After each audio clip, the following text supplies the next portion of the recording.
field now to talk the win over with the head coach of the Bears, Joey Hawkins. Hawk, congratulations, 5 in a row. You get your second win in Kennesaw by the same score as you did last night, a 5-3 final. I love the effort. Especially Brock Lucas, man, he kept our offense in that game. We weren't doing a good job of making any adjustments, but when your pitcher keeps you in it, you feel like you're always a swing away, and obviously we got to that point, and you know, Pike and Curry, those are big swings. That's why they hit 2-3 right there, and then you know, you can't say enough about what Max did on the back end there. Well, let's talk about Max here for a minute now. Obviously, this is a young man who has put in a ton of work for you, a guy that you rely on, and he has struggled for the better part of the last month. You kind of, I guess, Hawk, would you say you kind of simplified the process today? You took him out of the lineup, say, hey, let's focus on the pitching side of it and see what you can do, and he comes in and strikes out 4 in a row for you. Simple for sure, but I mean, there was work involved. You know, he didn't throw the ball great game 3 against New Mexico State, and he was back on the mound Monday facing hitters. You know, Jack and Clippy working with him, talking through things.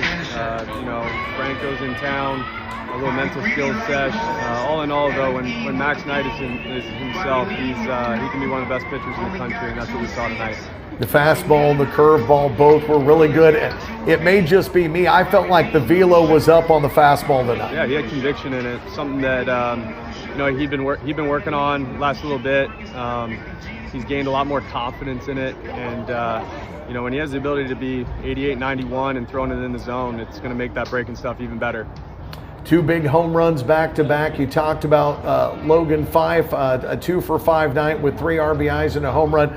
Curry Sutherland, there was quite a bit for Curry to deal with tonight. He was pitched behind, between his legs, over his head, yet it's just incredible to me that young man can still get himself to neutral, center himself, and then deliver a huge shot for you guys when you were still looking for runs to get some distance between you and the Owls. He's a competitor.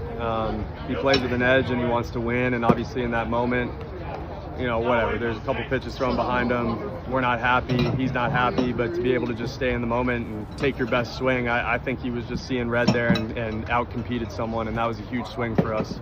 That was a big-time swing and another big-time win for Missouri State as you take the series tonight by the final of 5-3. Coach, congratulations. I'm going to guess maybe Max Knight is down there with you. Max Knight, here we go. We will talk to him.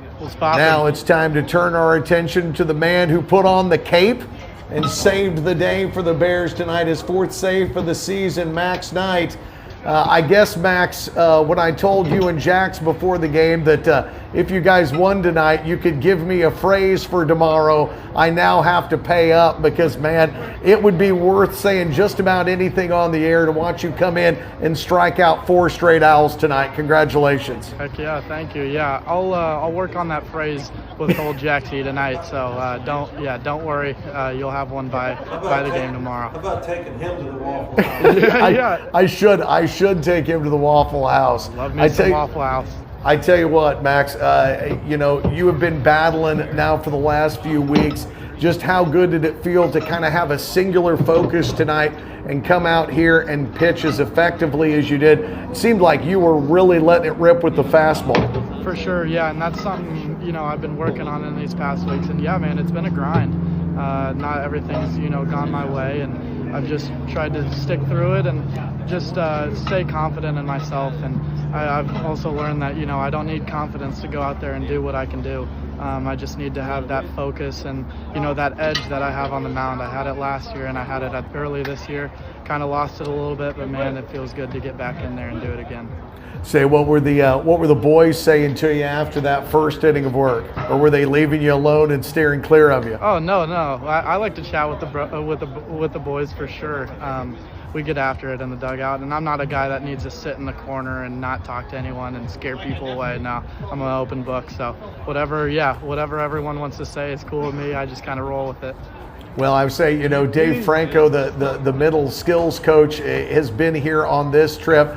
I always wonder if a guy like you, who is kind of so laid back and so centered, needs a middle skills coach. I say, has he been able to help you through any of this? For sure, and I may seem laid back, but there's a million things running through this brain. I'm just like, going nuts at all times, it feels like. So having a guy like Franco is just huge. I mean, I remember, I think it was two nights ago, Franco and I were out on the balcony and just talking through some things, because I felt like I needed work with him just as much as I needed work on the mound.